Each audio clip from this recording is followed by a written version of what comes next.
ஸ்ரீஹரி ஸ்ரீமத் வால்மீகி ராமாயணம் அயோத்தியா காண்டம் 2. ஸ்ரீராமர் காட்டிற்கு அனுப்பப்படுகிறார்.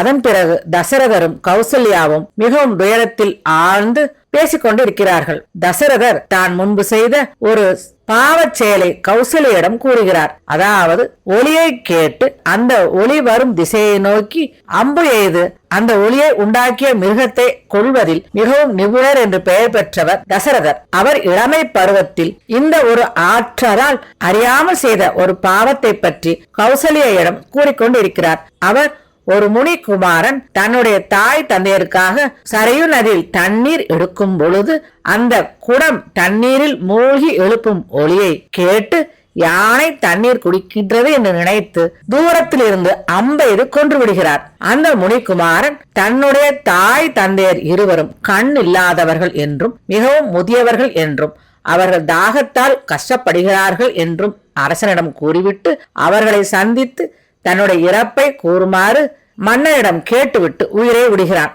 அதன் பின்பு நடப்பது சர்க்கம் 64. தசரதரது மரணம். தர்மாத்மாவான தசரதர் அந்த முனிகுமாரனுடைய மரணத்தை நினைத்து கோசலையாரிடம் அதிகமாக புலம்பினார். அந்த மரணத்தை தன்னால் ஏற்றுக்கொள்ளவே முடியவில்லை என்று மேலும் மேலும் கூறி புலம்பினார். மேலும் அவர் கௌசல்யா தேவியாரிடம் நான் அறியாமையால் அந்த பெரும் பாவத்தை செய்துவிட்டேன், அதனால் மதி மயங்கியவனாக ஆகி எதை செய்தால் நன்மை விளையும் என்று எனக்கு நான் ஆலோசனை செய்தேன். பிறகு நான் நல்ல நீர் நிரம்பிய அந்த குடத்தை எடுத்துக்கொண்டு அவன் கூறிய வழியில் சென்று அந்த ஆசிரமத்தை அடைந்தேன். அந்த இடத்தில் நான் அவனுடைய தாய் தந்தையர் இருவர்களையும் பார்த்தேன். அவர்கள் பலகீனர்களாகவும் முதியவர்களாகவும் கண் இழந்தவர்களாகவும் இருந்தார்கள். சிறகு அறுபட்ட 2 பறவைகள் போல அவர்கள் காணப்பட்டார்கள். அவர்கள் அவனை பற்றி அங்கு பேசிக் கொண்டிருந்தார்கள். மற்ற எதிலும் பற்றற்றவர்களாய் எழுந்து நடக்க முடியாதவர்களாய் உட்கார்ந்து கொண்டு இருந்தார்கள். அவர்களுக்கு தொண்டு புரிந்து வந்தவனை இழந்தவர்களாகவும் தங்கள் வாழ்க்கையை நடத்துபவனை இழந்தவர்களாகவும் தங்களுடைய வாழ்க்கையின் மீதுள்ள ஆசை இழந்தவர்களாகவும் அவர்கள் அப்பொழுது விளங்கினார்கள். அதை கண்டு நான் மிகவும் மனம் வருந்தினேன். துயரத்தால் பிடிக்கப்பட்ட மனதை உடையவனும் பயத்தால் கலங்கின அறிவை உடையவனுமான நான் அந்த ஆசிரமத்திற்கு வந்து சேர்ந்து அந்த முதியவர்களை பார்த்த பின்பு முன்னிலும் அதிகமான துயரத்தை அடைந்தேன். அந்த முதியவரான முனிவர் எனது காலடி ஓசையை கேட்டு பின்வருமாறு கூறினார். என் மகனே, ஏன் தாமதிக்கின்றாய்? நீரை சீக்கிரமாக கொண்டு வா. குழந்தாய், நீ நீரில் விளையாடி கொண்டிருந்தாயா? உனது தாய் உன்னை எதிர்பார்த்த வண்ணமாக இருந்தால் சீக்கிரமாக ஆசிரமத்திற்குள் வா. குழந்தாய், உன் தாயாவது அல்லது நானாவது உனக்கு மனதிற்கு பிடிக்காத செயலை ஏதாவது செய்திருந்தால் பக்திமானாகிய நீ அதை மனதில் வைத்துக் கொள்ள கூடாது. குழந்தாய், கதியற்ற எங்களுக்கு நீயே கதி, கண்ணிறந்த எங்களுக்கு நீதான் கண். எங்களுடைய உயிரெல்லாம் உன்னை பற்றி இருக்கின்றது. நீ எங்களிடம் ஏன் பேசாமல் இருக்கின்றாய்? நான் முற்றிலும் நடுங்கியவனாய் அந்த முனிவரை பார்த்து பொருளற்ற ஒரு ஒளியை வெளியிட்டேன். நான் என்னுடைய மனதை திடப்படுத்திக் கொண்டு அவரது புத்திரனது பிரிவை கூறுவதால் உண்டாகும் ஆபத்தை நினைத்து மனதை தைரியப்படுத்திக் கொண்டு பின்வருமாறு கூறினேன். நான் தசரதர் என்ற சத்திரியன், மகாத்மாவான தேவரது மகன் அல்ல. இப்பொழுது ஒரு விபத்து ஏற்பட்டுள்ளது. இப்பொழுது பெரியோர்களால் நிந்தித்து கூறப்பட்டதும் தன் விதியால் விளைந்ததுமான ஒரு விபத்து ஏற்பட்டு இருக்கிறது. பகவானே, நான் கையில் வில்லை எடுத்துக்கொண்டு இந்த சரையு நதிக்கரைக்கு வந்து ஒரு துஷ்ட மிருகத்தையாவது அல்லது யானையாவது கொல்ல விரும்பியவனாய் மறைந்து காத்திருந்தேன். அப்பொழுது நீரில் அமிழ்த்தப்படும் ஒரு குடத்தின் ஓசையை நான் கேட்டேன். அந்த ஓசையை கேட்டு அது யானை நீர் அருந்தும் ஒளி என்று தவறாக நினைத்து அம்பை எய்துவிட்டேன். பிறகு நதிக்கரைக்கு சென்று பார்த்தேன். அங்கு ஒரு முனிகுமாரன் தன்னுடைய மார்பில் அம்பால் தைக்கப்பட்டு உயிர் போகும் நிலையில் தரையில் விழுந்து கிடப்பதை கண்டேன். பகவானே, சப்தத்தை குறிவைத்து யானையை கொல்ல விரும்பி நான் எய்திய அம்பால் தேவரீரது புதல்வன் வீழ்த்தப்பட்டான். நான் அங்கு சென்றதும் அந்த அம்பு தைத்ததால் பரிதவித்துக் கொண்டிருந்த அவன் கேட்டு கொண்டபடி அவனுடைய மர்மஸ்தானத்திலிருந்து அந்த அம்பை நான் வெளியில் எடுத்தேன். நான் அம்பை வெளியில் எடுத்தவுடன் பெரியோர்களான நீங்கள் இருவரும் மிகவும் தள்ளாதவர்கள், மிகவும் வயது முதிர்ந்தவர்கள் என்று புலம்பி வருந்து கொண்டே அவன் பரலோகம் சென்று விட்டான். தேவரீரது புதல்வன் அறியாமையாலும் முன்பின் ஆராயாமலும் நான் செய்த காரியத்தால் வீழ்த்தப்பட்டான். இனி செய்ய வேண்டியது என்ன என்பதை பகவான் அடியேனுக்கு கூறுங்கள். நான் செய்த பாவச் செயலை அந்த பெரியாரான முனிவரிடம் கூறினேன். நான் கூறியதை கேட்ட அவர்கள் மிகவும் அதிகமான மன வேதனையை அடைந்தார்கள். மகா தேஜஸ்வியான அவர் கண்ணீர் நிரம்பிய முகம் உடையவராய், துயரத்தால் நலிந்தவராய், பெருமூச்செறிந்து கொண்டு கைகளை குவித்து காத்து நின்ற என்னை நோக்கி பின்வருமாறு கூறினார். அரசே, இந்த துர்பாக்கியமான செயலை எனக்கு நீர் தாமாக வந்து சொல்லாமல் இருந்திருந்தால் அந்த நிமிடமே உன்னுடைய தலை அநேக 1000 துண்டுகளாக வெடித்திருக்கும். அரசே, ஒரு வானப்பிரஸ்தனை மனமறிந்து வதை செய்தால் அவன் இந்திரனாக இருந்தாலும் அந்த பாவமானது அவனை பதவியிலிருந்து தள்ளிவிடும். அப்படி இருக்கும் பொழுது அந்த பாவம் சத்திரியனால் செய்யப்பட்டது என்றால் சொல்லவும் வேண்டுமோ? தவத்தில் இருந்து தர்மத்தையே அனுஷ்டித்து வரும் முனி விஷயத்தில் புத்தி பூர்வமாக ஆயுதத்தை விடுபவனுக்கு தலை 7 துண்டுகளாக ஆகிவிடும். எனவே இப்பொழுதே ரகு மன்னர்களுடைய வம்சமே அழிந்திருக்கும். நீர் மட்டும் எப்படி வாழ்வீர்? இது அறியாமையால் செய்யப்பட்டது. அந்த காரணத்தால் தான் நீர் பிழைத்திருக்கின்றீர். அரசே, இப்பொழுது நாங்கள் எங்களுடைய புதல்வனை கடைசி முறையாக பார்க்க விரும்புகிறோம். அந்த இடத்திற்கு எங்கள் இருவரையும் கொண்டு சேர் என்றும் என்னிடம் கூறினார். அதன் பின்னர் நான் மிகவும் துக்கப்பட்டு கொண்டிருக்கும் அந்த இருவரையும் அந்த இடத்திற்கு நான் ஒருவனாகவே அழைத்து சென்றேன். அங்கு அந்த முனிவரையும் அவருடைய மனைவியையும் ரத்தத்தால் நனைக்கப்பட்ட உடலை உடையவனும், தளர்ந்து கிடக்கும் மான்தோல் வஸ்திரத்தை உடையவனும், தரையில் நினைவிழந்து படுத்து கிடப்பவனும், யமனுடைய ஆதிக்கத்தை அடைந்தவனுமாகிய அந்த புதல்வனை நான் தொடச் செய்தேன். மிகவும் வருத்தத்தில் இருந்த அவர்கள் இருவரும் தங்களுடைய புதல்வனை தொட்டு அறிந்து கொண்டு அவனுடைய உடலில் விழுந்தார்கள். அதன் பிறகு அவனுடைய தந்தை பின்வருமாறு கூறினார். குழந்தாய், இப்பொழுது என்னை நமஸ்கரிக்காமல் இருக்கின்றாய், என்னை பார்த்து பேசாமல் இருக்கின்றாய், நீ தரையில் ஏன் படுத்து கிடக்கின்றாய்? ஒருவேளை இப்பொழுது கோபம் கொண்டு இப்படி இருக்கிறாயா என்ன? குழந்தாய், நான் உனக்கு மிகவும் உகந்தவன் அல்லவா? தர்மத்தை கடைபிடிக்கும் குழந்தாய், தாயை ஏன் நீ இன்னும் கட்டிக்கொள்ளாமல் இருக்கின்றாய்? கண்ணை விழித்துப்பார், இனிமையான வார்த்தையை கூறு. இனிமேல் எந்த காலத்தில் நான் பின்னிரவில், அதாவது வைகரையாமத்தில் சாஸ்திரத்தையாவது அல்லது மற்றும் எதையாவது பக்தியுடன் படிக்கும் எவனுடைய குரலை நான் இன்பத்துடன் கேட்பேன்? ஸ்நானம் செய்து சந்தியை சேவித்து அக்னி காரியத்தை முடித்த உடனே புத்திர சோகத்தால் துன்புறும் எனக்கு அருகில் இருப்பவனாய் எவன் தொண்டு புரிவான்? செயலற்றவனும் வெளிச்சம் அற்றவனும், நடத்தி செல்ல ஆள் இல்லாதவனும், காய் கிழங்கு பழங்களை கொணர்ந்து மனத்திற்கு உகந்த அதிதிக்கு எப்படி உணவு பரிமாறுவானோ அதே போல எங்களை எவன் உணவு பரிமாறி உண்ணச் செய்வான்? குழந்தாய், கண் இழந்தவளும் வயது முதிர்ந்தவளும் உத்தமையும் புத்திரன் மீது அதிக பாசத்தை உடையவளுமாகிய உனது இந்த தாயாரை நான் எப்படி பாதுகாப்பேன்? குழந்தாய், யமனுடைய வீட்டுக்கு நீ செல்லாதே, என்னிடம் இரு. என்னுடனும் உன் தாயுடனும் சேர்ந்து நாளைக்கு நீ செல்லலாம். தூரத்தால் பீடிக்கப்பட்டவர்களும் காட்டில் காப்பாற்றுபவனை இழந்தவர்களும் பரிதாப நிலையில் இருப்பவர்களுமான நாங்கள் இருவரும் உன்னோடு கூடவே யமனுலகத்திற்கு இப்பொழுதே வருகின்றோம். எனக்காக யமன் இதற்கு அனுமதி தரட்டும். இவன் தாய் தந்தையரை அழைத்து வரட்டும், இங்கு கொண்டு வந்து காப்பாற்றட்டும் என்கின்ற சொல்லை அந்த யமன் சொல்ல வேண்டும். லோக பாலகரும் மிகவும் புகழ் உடையவரும் தர்மாத்மாவுமான அவர் நாங்கள் இப்போது இருக்கும் பரிதாபகரமான நிலைமையை பார்த்து எங்களுடைய கஷ்டத்தை நிவர்த்தி செய்வதற்காக மிகவும் அத்தியாவசியமான வீணாகாத வரத்தை எங்களுக்காக கொடுக்க கூடும். குழந்தாய், உன்னுடைய தீவினையினால் நீ இப்பொழுது கொல்லப்பட்டாய். இப்படி கொல்லப்பட்டவுடன் நீ பாவம் ஒழிந்தவனாக ஆகிவிட்டாய். எனவே இந்த தத்துவத்தின் அடிப்படையில் போர் வீரர்களுக்கு உண்டான உலகத்திற்கு நீ இப்போது நேராக செல்வாயாக. குழந்தாய், சூரர்களான அந்த போர் வீரர்கள் போர்க்களத்தில் பின்வாங்காமல் எதிர்நோக்கி சென்று கொலையுண்டு எந்த நற்கதியை அடைகின்றார்களோ அந்த உத்தம கதியை நீ அடைய கடவாய். குழந்தாய், எந்த கதியை சகரர் சைபியர், திலீபர், ஜனமேஜயர், நகுஷர், துந்துமாறன் ஆகிய தசரதனது முன்னோர்கள் அடைந்தனரோ அதை நீ அடைவாயாக. குழந்தாய், எல்லா விதத்திலும் புண்ணியாத்மாக்களுக்கு வேத அத்தியனத்தாலும் தவத்தாலும் எந்த கதி கிடைக்குமோ, பூதானம் செய்தவனுக்கும் அக்னிகோத்திரம் செய்பவனுக்கும் ஏக பத்னி விரதம் பூண்டவனுக்கும் எதுவோ, அநேக பசுமாடுகளை தானம் செய்பவர்களுக்கு எதுவோ, தாய் தந்தையர்கள் மனம் கோணாது தொண்டு புரிபவர்களுக்கு எதுவோ, தேகத்தின் அவயங்களை தேவர்களுக்கு அர்ப்பணம் செய்து தவம் புரிபவர்களுக்கு எதுவோ அந்த கதியை நீ அடைய களவாய். இந்த குலத்தில், அதாவது தசரதரது குலத்தில் பிறந்த எவனும் தீவினையால் விளைந்த பயனை அடைந்தது இல்லை. ஆனால் எனது புதல்வனாகிய நீ இப்பொழுது யாரால் கொல்லப்பட்டாயோ அவன் இந்த தீய செயலின் பயனை அடைவான். இப்படியாக அவர் இடைவிடாமல் பரிதாபகரமாக புலம்பினார். மனைவியுடன் கூட அவர் அவனுக்குண்டான ஈமக்கடனை செய்ய தொடங்கினார். அவர் அந்த புதல்வனுக்கு சாஸ்திர முறைப்படி தர்ப்பணத்தை செய்தார்.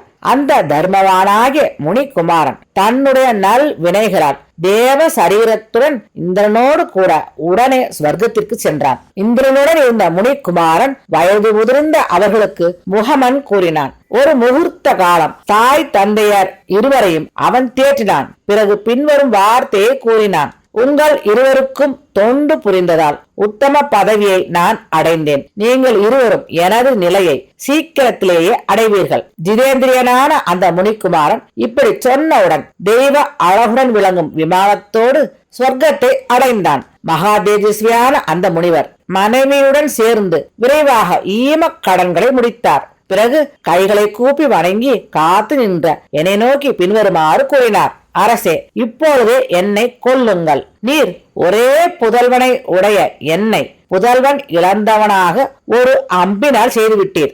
அக்காரணத்தினால் எனது மரணத்தில் துயரமில்லை. நிரபராதியாகிய என்னுடைய புதல்வன் அறியாமையால் என்றாலும் உம்மால் கொல்லப்பட்டான். எனவே அவன் எவ்விதத்திலும் கொல்லப்பட்டவனே. அந்த காரணத்தினால் உம்மை மிக கஷ்டமாகவும் அதிக கொடுமையாகவும் பின்வருமாறு சபிக்கின்றேன். அரசே, எனக்கு இப்பொழுது புதல்வனது பிரிவினால் கஷ்டம் உண்டாகியுள்ளது.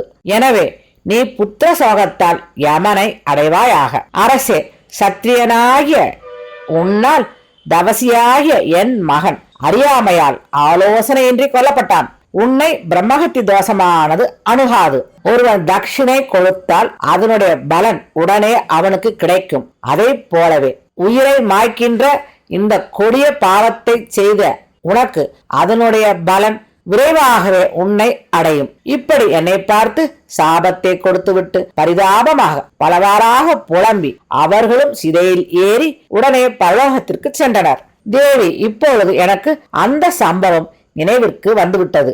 அந்த காலத்தில் தூரத்தில் இருந்து ஒரு சப்தம் கேட்டால் அந்த ஒளி இருக்கும் திசையை நோக்கி அது என்ன என்று பார்க்காமலேயே அந்த ஒளியை ஏற்படுத்தும் விலங்கை அம்பெய்து கொள்வதில் நான் மிகவும் தேர்ச்சி பெற்றவனாக இருந்தேன். எனவே சிறு பிள்ளைத்தனமாக நான் செய்த அந்த தீய செயல் இப்பொழுது என்னுடைய நினைவிற்கு வருகின்றது. தேவி, உண்ணக்கூடாத பத்தியத்தில் சேர்க்கப்படாத பொருள்களை உணவுடன் சேர்த்து உண்ணுவதால் எப்படிப்பட்ட வியாதி வருமோ அதை போல நான் செய்த அந்த செயலின் பலனாகத்தான் இப்பொழுது எனக்கு துன்பம் நேர்ந்துள்ளது.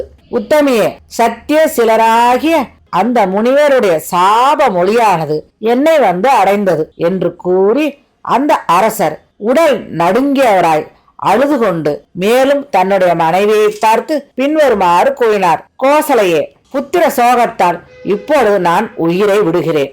என்னால் உன்னை பார்க்க முடியவில்லை.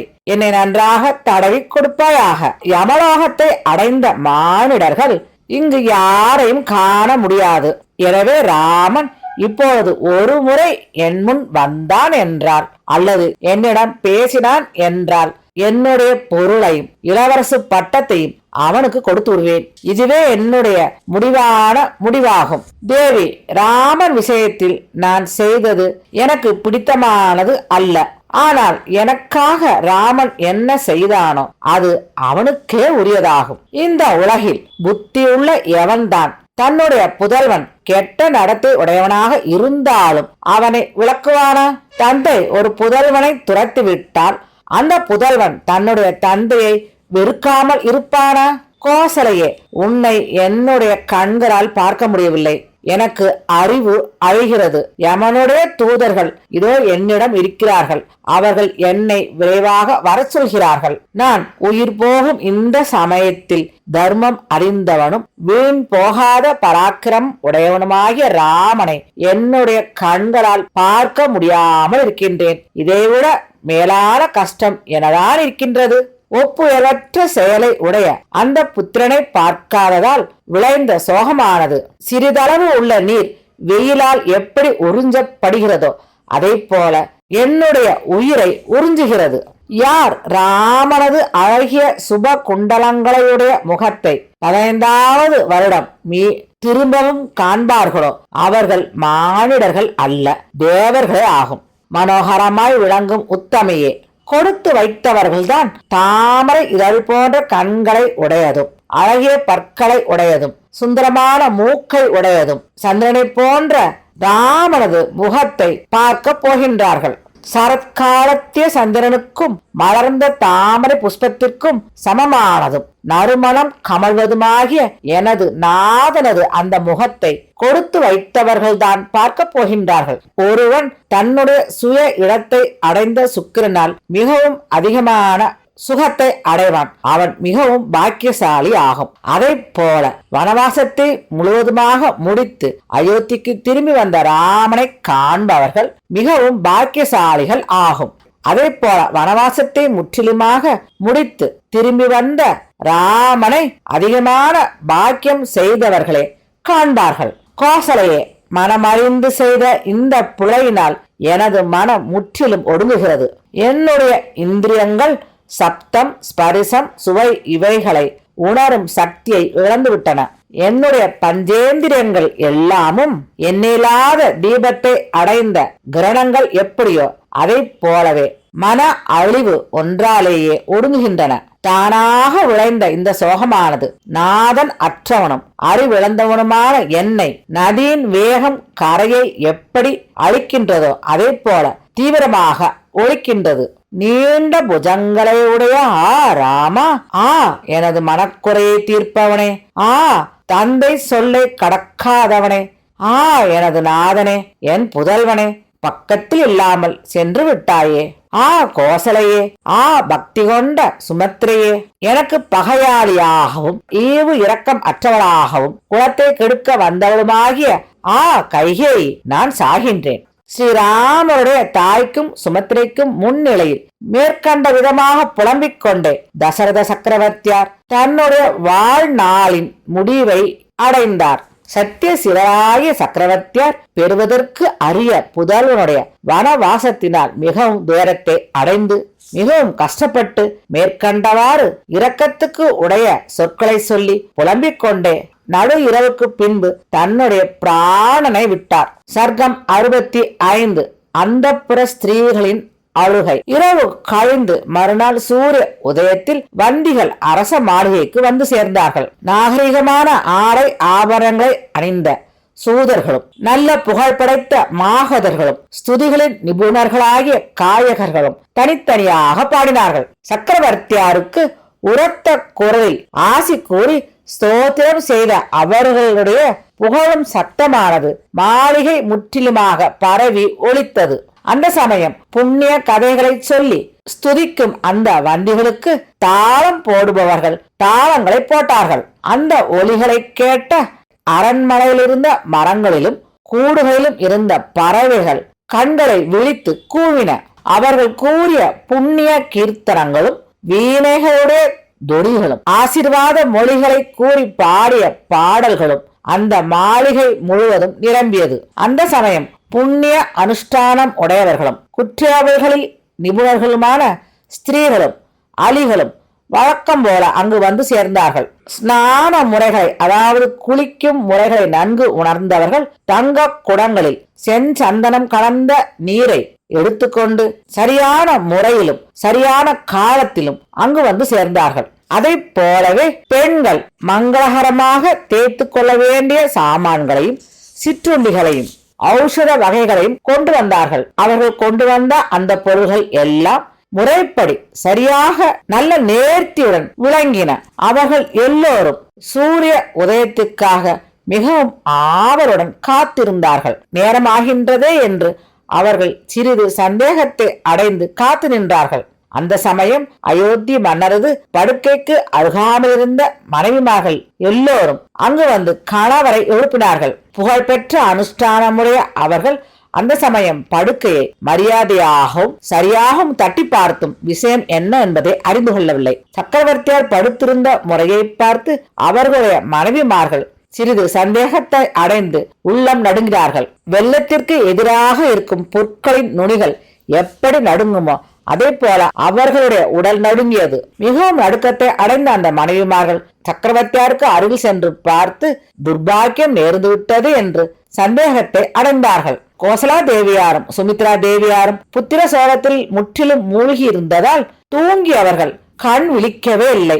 அவர்கள் மரணம் அடைந்தவர்கள் எப்படி இருப்பார்களோ அதே போலவே இருந்தார்கள். கோசலா தேவியார் ஒளி இழந்தவளாகவும் நிறம் குன்றியவளாகவும் தூரத்தால் படுத்து கிடந்தாள்.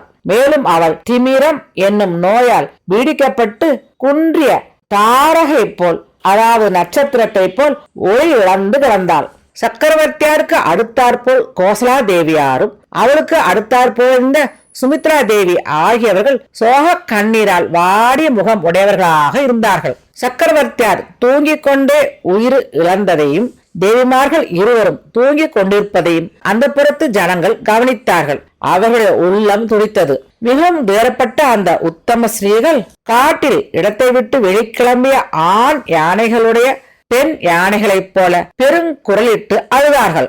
அவர்களுடைய அழுகை குரலை கேட்ட கோசலா தேவியாரும் சுமித்ரா தேவியாரும் திடுக்கிட்டு தங்களுடைய சுய உணர்வை அடைந்து தூக்கம் கலைந்து எழுந்தார்கள். கோசலா தேவியாரும் சுமித்ரா தேவியாரும் சக்கரவர்த்தியாரின் அருகில் சென்று அவரை தொட்டு பார்த்து நாதரே என்று அலறிக்கொண்டு பூமியில் விழுந்தார்கள். கோசல மன்னரின் திருமகளாகிய அவள் பூமியில் விழுந்து புரண்டு அழுது புழுதி படிந்தவள் ஆனாள்.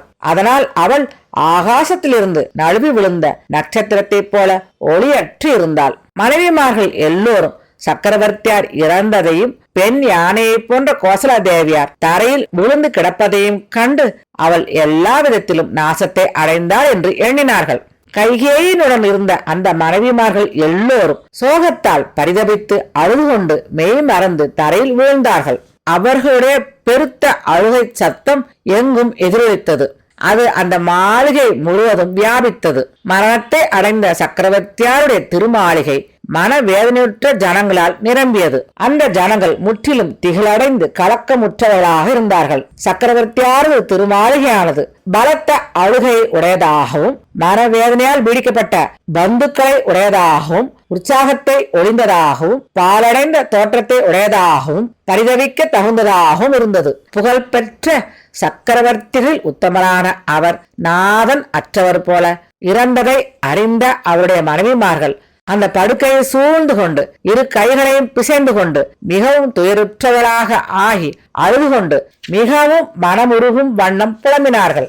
சர்க்கம் 66. அரசரது உடலை எண்ணெய் தொட்டியில் வைப்பது. கோசலா தேவியார் எல்லா விதத்திலும் சோகத்தால் மிகவும் வருந்தியவளாக இருந்தாள். கண்ணீர் நிறைந்த கண்களை உடையவளாக இருந்தாள். அவர் சக்கரவர்த்தியார் அவிந்து போன நெருப்பை போன்றவராகவும் நீரற்ற சமுத்திரத்தை போன்றவராகவும் ஒளிரந்த சூரிய பகவானை போன்றவராகவும் இறந்து கிடப்பதை கண்டு அவருடைய தலையை பற்றி கொண்டு கைகேயியை பார்த்து பின்வருமாறு கூறினாள். கைகேயி, மனோரதங்கள் கைகூட பெற்றவளாக இருப்பாய். இரக்கமற்றவளே, கொடும் செயல் புரிந்தவளே, சக்கரவர்த்தியாரை விலக்கிவிட்டு பகையற்ற ராஜ்யத்தை மன சஞ்சலமற்றவளாக அனுபவி. ராமன் என்னை விட்டு சென்று விட்டான். என்னுடைய கணவரும் இறந்து விட்டார்.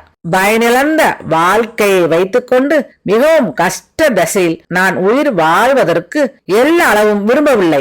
தர்மத்தை துறந்த கைகேயை தவிர மற்ற மனைவியான யார்தான் கண்களுக்கு தெரியும் தெய்வமான கணவனை பறிகொடுத்துவிட்டு உயிர் வாழ நினைப்பாள்? பேராசை கொண்டவன்தான் தோஷங்களை பற்றி நினைக்காமல் கெட்டுப்போன உணவை உண்பான். அதே போல கூனியின் சொல் கேட்ட கைகேயினால் ராகவர்களுடைய குலமானது அழிக்கப்பட்டது. ஒழுங்கற்ற காரியத்தில் கட்டுப்படுத்தப்பட்ட சக்கரவர்த்தியாரால் ராமன் மனைவியுடன் நாடு கடத்தப்பட்டான் என்பதை கேட்டு ஜனக மகாராஜன் நான் எப்படி தவிக்கின்றேனோ அதே போல தவிப்பார். இந்த இடத்திலிருந்து உயிருடன் கண்காணாத இடத்துக்கு சென்றவனும் தார்மீகனும் தாமரை இலையொத்த கண்களை உடையவனுமான அந்த ராமன் நான் இப்பொழுது கணவனை இழந்தவளாகவும் நாதன் அற்றவளாகவும் இருப்பதை அறிய மாட்டான். அதே போலவே விதேக மன்னரது புதல்வியும் பதிவிரதா சிரோமணியும் துக்கம் அடையக்கூடாதவளுமான சீதை காட்டில் கஷ்டத்தில் நடுங்குகின்றாள். இரவு நேரங்களில் உரத்த சத்தத்துடன் கூவும் மிருகங்களுடையவும் பட்சிகளுடையவும் சத்தத்தை கேட்டு மிகவும் நடுக்கமுற்று ராமனை அணைத்துக் கொள்வார். முதியவரும் புதல்வன் அற்றோருமாகிய அந்த ஜனகரும் வைதேகியை எண்ணி எண்ணி சோகத்தில் மூழ்கி உயிரை இழப்பார். இல்லையா என்ன? கணவனின் தர்மத்தை அனுசரிக்கும் நான் இப்பொழுதே மரணத்தை அடையப் போகிறேன். இவருடைய திருமேனியை தழுவிக்கொண்டு அக்னியில் புகுவேன். அப்பொழுது அந்த புற வேலைக்காரர்கள் மிகவும் மனம் நொந்து புலம்பிக் கொண்டு பரிதவிக்கத்தக்க நிலையில் இருக்கும் அந்த கோசலா தேவியாரை அணைத்துக் கொண்டு வேறொரு இடத்திற்கு அழைத்து சென்றனர். ராஜ்ய காரியங்களில் நியமிக்கப்பட்டிருந்த மந்திரிமார்கள் சக்கரவர்த்தியாரை எண்ணெய் தொட்டியில் கிடத்தி பிறகு சக்கரவர்த்தியாருடைய காரியங்கள் எல்லாவற்றையும் அடுத்த நிலையில் இருந்து செய்தனர். எல்லாம் உணர்ந்த அந்த மந்திரிமார்கள் சக்கரவர்த்தியாருக்கு உண்டான காரியங்களை புத்திரன் எவனும் இல்லாமல் செய்ய விரும்பவில்லை. அதனால் அவர்கள் சக்கரவர்த்தியாரின் உடலை கெடாமல் பாதுகாத்து வைத்தனர். சக்கரவர்த்தியாரின் உடல் மந்திரிமார்களால் எண்ணெய் தொட்டியில் வைக்கப்பட்டதை அறிந்த மனைவிமார்கள் ஐயோ அவர் இறந்து விட்டாரே என்ன கஷ்டம் என்று சூழ்ந்து கொண்டு அழுதினர். மிகவும் தீரர்களாகி கைகளை உயர் தூக்கி கொண்டு கண்களில் கண்ணீரை பெருக்கிக் கொண்டு அழுத முகத்துடன் துயரத்தால் தவித்து பரிதாபத்துக்கு உரியவர்களாக புலம்பினார்கள். அந்தோ மகாராஜரே, எக்காலத்திலும் உள்ளம் குளிர பேசுபவனும் சத்திய சந்தனமான ராமனால் கைவிடப்பட்ட எங்களை என்ன காரணத்திற்காக நீங்களும் கைவிடுகிறீர்? ராவனை பிரிந்த நாங்கள் கெட்ட சிந்தனை உடையவளும் கணவனை கொன்றவளுமாகிய கைகேயின் அருகில் கணவனை இழந்தவராக இருந்து எப்படி வசிப்போம்? எல்லா காலத்திலும் எங்களுக்கும் உங்களுக்கும் ஏற்ற உதவி புரிந்தவனும் ஜிதேந்திரியன் என புகழ் படைக்க பெற்றவனுமான அந்த ராமனும் ராஜ அதிகாரத்தை துறந்து காட்டிற்கு சென்று விட்டான்.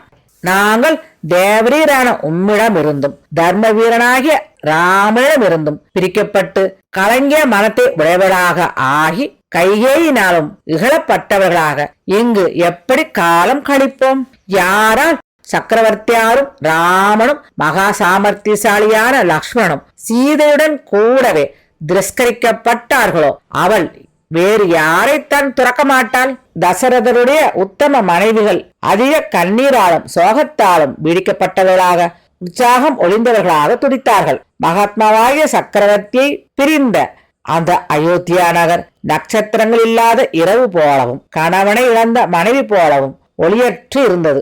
கண்ணீர் விட்டு கலக்கமுற்ற ஜனங்களை உடையதாகவும் ஹாஹா என்று கதரும் ஸ்திரீகளை உடையதாகவும் பாழாய் தோன்றிய நாற்சந்திகளை உடையதாகவும் விளங்கியது. அது முன்போல அழகாக விளங்கவில்லை. சக்கரவர்த்தியார் தூரத்தால் சொர்க்கத்தை அடைந்த பிறகு ராஜ ஸ்திரீகளும் பூமியில் விழுந்து கிடந்தார்கள். அந்த சமயம் சூரிய பகவான் தன்னுடைய சஞ்சாரத்தை முடித்துக் கொண்டவராக விரைவில் மறைந்தான்.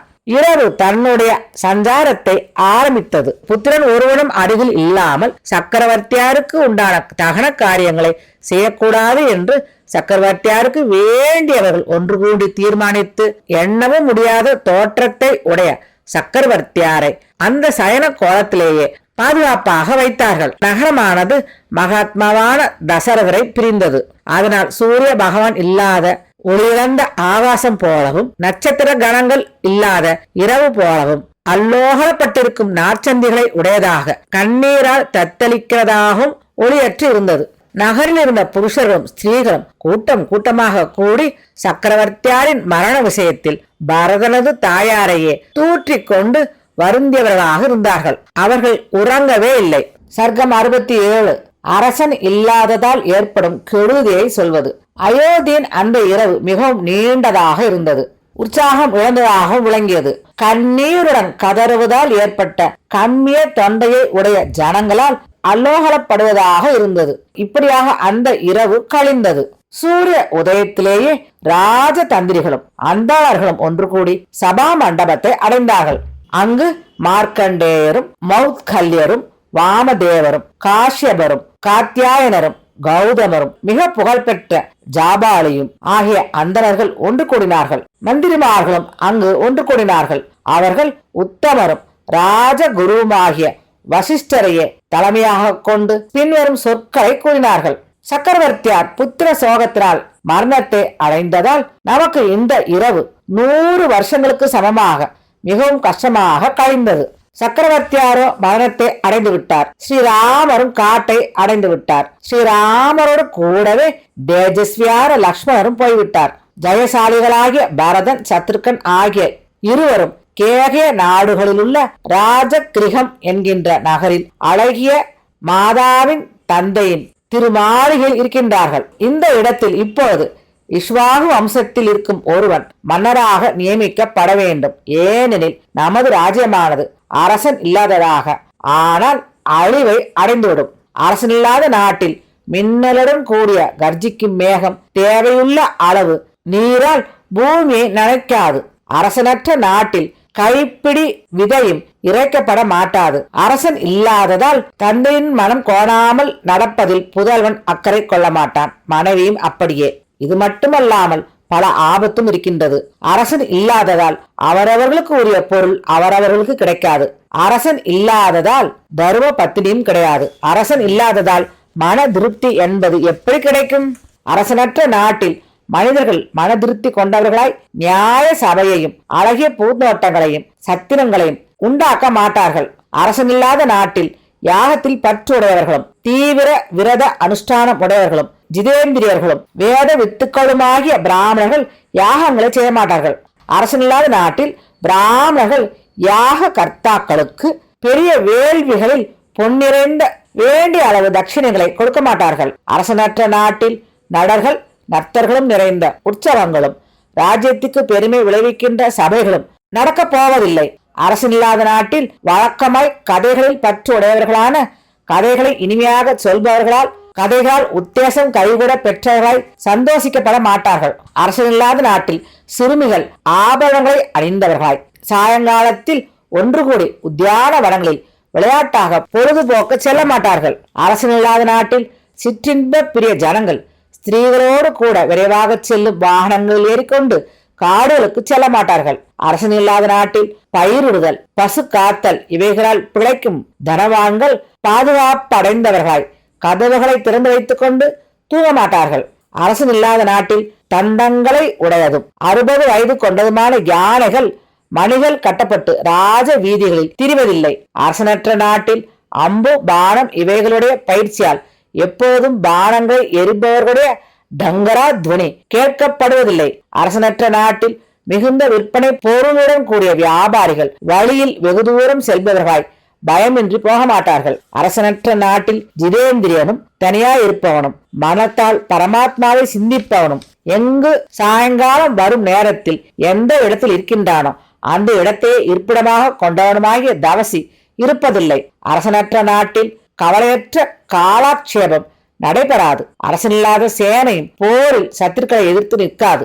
அரசனற்ற நாட்டில் ஜனங்களும் உற்சாகம் கொண்ட உத்தம குதிரைகளோடு கூடிய ரதங்களில் ஏறிக்கொண்டு பூரண அலங்காரங்களை செய்து கொண்டு புன்னகை பூத்த முகத்தோடு வெளியே கிளம்ப மாட்டார்கள். அரசனற்ற நாட்டில் சாஸ்திரி பயிற்சி பெற்ற மனிதர்கள் வனங்களிலும் உபவனங்களிலும் ஆராய்ச்சி புரிந்து கொண்டிருக்க மாட்டார்கள். அரசனற்ற நாட்டில் விரதத்தில் பற்றுடைய ஜனங்களால் மாலைகளும் மோதகங்களும் தட்சிணைகளும் தேவ பூஜைக்காக சேகரிக்கப்படுவதில்லை. அரசனற்ற நாட்டில் அரச குமாரர்கள் அகில் சந்தனம் பூசி கொண்டவர்களாய் வசந்த ருதுவில் மரங்கள் போல விளங்க மாட்டார்கள். நீரில்லாத நதிகள் எப்படியோ புல்லற்ற காடும் எப்படியோ இடையர்கள் அற்ற பசுக்கள் எப்படியோ அதை போலவே அரசனற்ற ராஜ்யமும். ரதத்தை உணர்த்துவது கொடி, அக்னியை உணர்த்துவது புகை. யார் தெய்வ தன்னுடைய மன்னரோ அப்படிப்பட்ட மன்னர் இப்பொழுது இங்கிருந்து தெய்வத்தன்மையை எழுதிவிட்டார். அரசனற்ற நாட்டில் தனது என்பது ஒருவனுக்கும் கிடையாது. மனிதர்கள் மீன்கள் போல நாள்தோறும் ஒருவரை ஒருவர் அழைப்பார்கள். தர்ம விதிகளை கடைபிடிக்காமல் அவற்றை அலட்சியம் செய்பவர்களும் ராஜ தண்டனைக்கு பயந்து இருந்தவர்களும் நாஸ்திகர்களும் இப்பொழுது அச்சமற்றவர்களாய் நாஸ்திக கொள்கையை நிலைநிறுத்துவதற்கு துணிகிறார்கள். உடலுக்கு கண்களானது எப்படியோ அதை போலவே ராஜ்யத்தினுடைய சத்தியத்திற்கும் தர்மத்திற்கும் அரசன் காரணபூதனாக எப்போதும் ஆகின்றான். அரசன்தான் தாயும் தந்தையும். அரசன் மனிதர்களுக்கு நன்மை புரிபவன். அரசன்தான் சத்தியமும் தர்மமும். அரசன் நற்கொடி பிறந்தோருக்கு தலைவன். அதனால்தான் அரசனுடைய சிறந்த அனுஷ்டானத்தால் யமனும் குபேரனும் இந்திரனும் மகாபலசாலியாகிய வருணனும் மட்டப்படுத்தப்படுகின்றார்கள். இந்த உலகில் அரசன் நன்மை தீமைகளை வகுத்து கொண்டு இல்லாவிட்டால் இது முற்றிலுமாக அந்தகாரமாக ஆகும், அதாவது இருளாக ஆகும். இங்கு ஒன்றும் விளங்காது. சமுத்திரம் எப்படி கரையை கடக்காமல் இருக்கின்றதோ அதே போல நாங்கள் எல்லோரும் சக்கரவர்த்தியார் உயிருடன் இருக்கும் பொழுது அவருடைய கட்டளையை எங்களுடைய தலைமையில் ஏற்றுக்கொண்டு அதை மீறி நடக்காமல் இருந்தோம். பிராமணோத்தமரே, தேவரீரான நீர் காலம் சென்ற சக்கரவர்த்தியார் இல்லாமல் பாலடைந்த நமது ராஜ்யத்தை கவனித்து பார்த்து பெருந்தன்மையுடைய இஷ்வாகு குலத்தவனாகிய ஒரு புதல்வனை இப்பொழுதே அரசனாக பட்டாபிஷேகம் செய்து வைப்பீராக.